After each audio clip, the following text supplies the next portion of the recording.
hitch. That is not the standard. It is not to find whether there was any hitch. In fact, since I started participating in these elections in 2013, before the Supreme Court, 10 years ago, the Supreme Court has always said there was a hitch.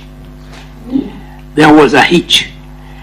But the standard of the law is, was there a hitch of such a substantial nature that it affected the outcome of the election? And in 4 of the cases I participated in, the answer was no. In one, the Supreme Court said, yes, this is not good. This is not a hitch. This has gone beyond a hitch. I didn't agree with them then, but I respected that opinion and I obeyed it.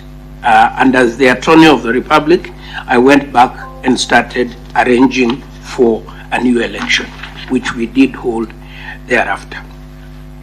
One of the problems we have, ladies and gentlemen, in these constitutional timelines that are locked up in the Constitution, it confirms what the philosopher said, that the road to hell is paved with good intentions. When we wrote the Constitution here in Bomas, we thought that putting timelines in which the court, by which the court must determine the dispute, we were making sure that the country would be stable, that a transition would be done quickly. We were wrong. It now turns out, in my experience, that this time is not enough. And this method that we use, this method that is by documents only, by affidavits only, and so on, is not enough. So that's one thing that if we were to reopen that process, that is one area that the experts would probably need to look at, the timelines. In fact, we almost ran into a constitutional crisis in 2017. We dodged a bullet by the sheer love of God, because Parliament had broken up, had prorogued, Parliament had gone home, it couldn't make more law, it couldn't make law to guide us, and the judges had found the night before the election that election officers had been wrongly appointed. It took the Court of Appeal sitting at night to deal with that technical problem. Where the life of the nation is concerned, we don't want those near hits. We then went into an election where I think had we missed the timeline, there would have been no government, and that's the constitution we have. If the election is not, for example, if we do an election, the Electoral Commission declares a presidential winner, a petition is filed, members of the Supreme Court are kidnapped, we do not hear the petition and finalize it within the period provided, then we have no government. I think these are very dangerous propositions, and we want to have a more flexible system. And I know there are many experts who can help us deal with that. So that's all I wish to say about IEBC, about reopening the question. About boundaries delimitation, I want to start by saying that my own personal view, which is not a view shared by many of my countrymen, is that we have too many people in Parliament. We have too many constituencies, so that we should be reducing constituencies, not increasing. We have too many counties. We should reduce counties, not increase counties. They are costing us a lot of money, and quite a number of them are not viable. When we were in Bomas, the constitution we gave you, ladies and gentlemen of the Honorable August House of Parliament, I think we had given you 9 counties. 14, I'm corrected, 14. It was when the politicians went to Naivasha that they came to this compromise of let's go to 41. I think if we are to reopen this constitution, one of the issues we can usefully reopen is the reduction of counties. Bring more counties together and let them work together and mobilize resources together and share together. So I'm not a great fan of increasing counties or indeed of increasing constituencies. And this may bring me then to another issue which I was supposed to take later. This issue of the gender rule, we call it the gender rule, but essentially, really, it is the women empowerment rule.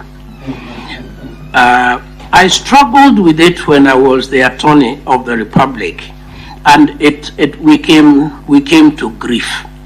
For as many bills as we worked on, we came to grief. And I want to be very, very honest with you.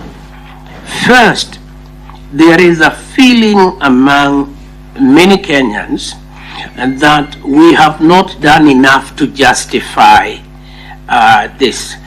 Our social education around this has not been successful, and we need to do some more civic education around why empowering women has the effect of empowering the whole community in the long run, well, let's say in the medium term. What would be my solution about this?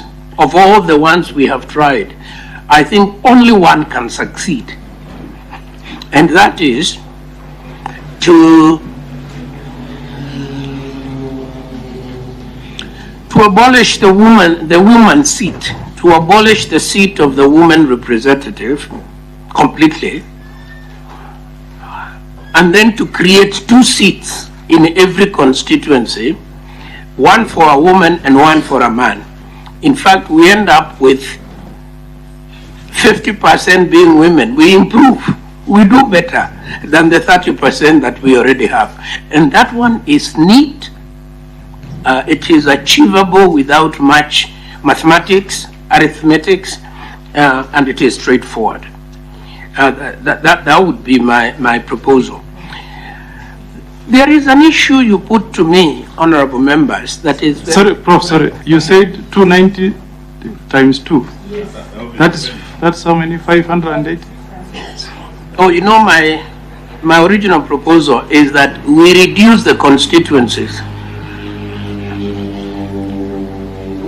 So we would first reduce the constituencies, then have, to about 100 constituencies, then have 1 man, 1 woman in each of those 100 constituencies. Give us 200.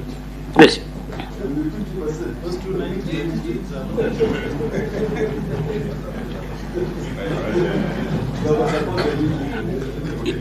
Yes. And the office and status of a member of parliament will be restored. There is one issue, ladies and gentlemen, honorable members, you asked me to talk about, and that is the issue of socio-economic rights, which is the issue of the cost of living. This is a chicken and egg problem that is, in my view, very, very hard to. We need the economy to function at a certain level in order to produce goods and services that allow us to distribute. It is the legendary Tom Mboya in the ideological debates of the 60s that he held with senior Jaramogi Oginga Odinga. And the grand old man, Jaramogi, was talking about distributing wealth. And Tom Mboya kept reminding him, we need to create the wealth first. That problem is alive today as it was in the 1960s. We need to create wealth in order to distribute it. And therefore, socio-economic rights are economic rights. Socioeconomic rights are important fundamental rights in the Constitution, but we need to fund them. In order to respect them, we need to be able to fund them. So we need the economy to grow. We are in a chicken and egg position. We need the economy to grow in order for us to fund socioeconomic rights. The economy is not growing, therefore we are not funding. So that is the problem. That is the problem. Because no matter which government is in control, our envelope, our financial envelope is the same. And as long as that envelope is not growing, we will not be able. We will not be able to give free meals in schools, which, as many of you know, that would be a big game changer. Because our students sometimes perform very poorly because they haven't eaten. They just haven't had a good meal. They can't stay awake in the class, and so on. So if we could fund that, it would be a huge game changer. To fund it is a huge budgetary item. And I could go to many other important socioeconomic concerns. So my suggestion is that we need to progressively enforce socioeconomic rights, progressively, and in the communities that deserve them the most. We used to say that the majesty of French law is that it treats the king in his castle the same way it treats the beggar in the street. That cannot be a very good law, can it? We cannot treat everybody equally because not everybody is in the same circumstances. When we enforce socioeconomic laws, we must start with the most vulnerable, so that the most vulnerable are attended to first, with the most basic needs, so that they can live a minimum dignity that is accorded to them. Now, let me say something about, I've talked about the two-thirds. So this issue of defecting from political parties, this also is as old as our history, honorable members. In fact, the first thing that happened after independence, on the anniversary of independence and on the birth of the republic, is that people crossed floors. Kadu crossed the floor. Kadu was the opposition. It crossed the floor. I think the last man who was left screaming and kicking was Joseph Martin Shikuku. And I remember at that time, from the reading I have done, there wasn't a lot of noise about the democratic character of crossing the floor. But in '66, when KPU was formed and KPU crossed the floor, the very erudite Joseph Thomas Mboya was very critical. He was saying to cross the floor is to lose the mandate of the party that elected you. Now, and I have a sympathy. Yes, please. I have sympathy for that. I think that we should have in law mechanisms of containing persons to the parties to the parties on whose platform they were elected. So that's my opinion on that. Now, what is the last issue?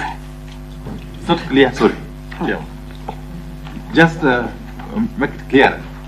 What is your position on that?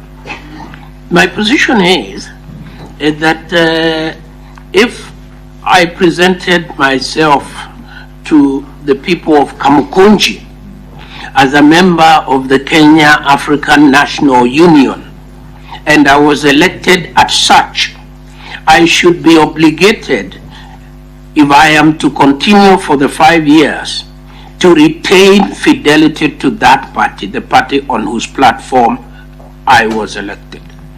If I crossed the floor, and became, in fact, and voted with and became associated with the Kenya African Democratic Union, then I should vacate my seat and a by-election should be held. That's my opinion. It is not a popular opinion, I know, among politicians. However, you told me to come and talk about my opinion. Let me now tell you an even more unpopular, let me give you a more unpopular view, and it is my last one. I do not believe, as a constitutional lawyer and historian, that there is any justification for any fund. There is no justification for the Constituency Development Fund. There is no justification for Affirmative Action Fund, and there is no justification for Senate Override Fund. We have one government at two levels. We have a national government. The fund of the national government is in the Treasury. It is kept by the National Cabinet Secretary to the Treasury. The second fund is the governor, is in the county. It is kept by the governor. Any other fund has no place in our constitutional architecture. There should be only money in two levels, the national level and at the county level. Let me tell you why I have another difficulty with this. I have another difficulty with our members of parliament, our honorable members of parliament, becoming both the appropriators of fund, debating the budget, appropriating cash, then following the cash themselves, yes, and spending the cash. I think it blurs the roles, because the work of parliament is to tax and to spend, then to oversight, right? So I don't feel very comfortable when the member of parliament has fought very hard for money to go to Kiambu County. Then before it arrives, it finds him sitting in the constituency. So that is a personal view, but one that I hold very strongly. I would like to see my senator and my member of parliament oversighting, calling, and I have seen the Senate, for example, is very robust on this role, and I think that's the correct role. Says to the governor, this is the report we have received, tell us how you spent this money. If the senator was down there himself spending some money, I think the ability to ask another spender how he spent might be compromised. So unfortunately, I don't support that. Now, finally, do I oppose the setting up of the office of leader of the official opposition? No, I don't oppose at all. Actually, I think it makes politics neater